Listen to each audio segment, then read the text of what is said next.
홍역 확진 환자가 오늘도 또 늘었습니다.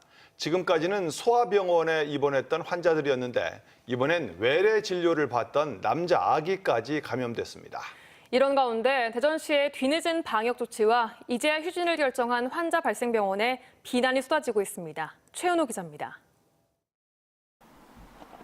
대전의 한 소아 전문 병원에서 집단 발병한 홍역 확진 환자는 1명이 더 추가돼 13명으로 늘었습니다.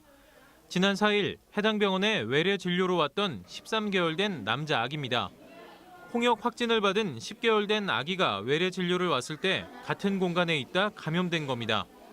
그동안 최초 환자와 같은 입원실이나 근처 입원실을 사용한 아기들이 대부분이었는데 환자 부모와 실습생에 이어 이젠 외래 환자까지 범위가 확대되는 추세입니다. 특히 13개월 이하의 예방접종을 안 한 아기 환자가 10명으로 오히려 6개월 미만 영아에서는 환자가 발생하지 않았습니다.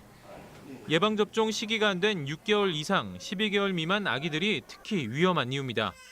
생후 6개월 이내에는 엄마가 가지고 있던 면역 항체의 영향으로 오히려 홍역 감염에 대한 방어력이 어느 정도 유지가 되는 것으로 생각이 되고요. 방어 면역이 거의 소실되는 6개월 이후에 오히려 감염의 가능성이 더 높아지고 지난달 28일 대전보건환경연구원에서 첫 번째 환자 확진 판정을 했지만 대전시는 이 사실을 8일 뒤인 지난 5일에야 알게 된 사실도 밝혀졌습니다.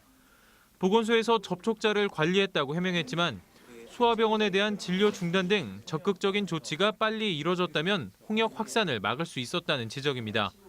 서구보건소가 보건소 통보받은 데는 접촉자 관리는 따로 하고 있는데 저희한테는 그 부분까지는 이제 확인이 안 된 거죠. 해당 소아병원에 대한 비난이 쏟아지고 있습니다. 진작에 휴진을 해 환자 확산을 막아야 했지만 내일부터 11일 동안 뒤늦은 임시 휴진을 결정했습니다.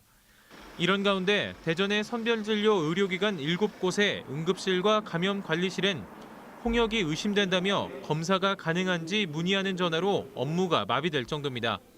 TJB 최은호입니다.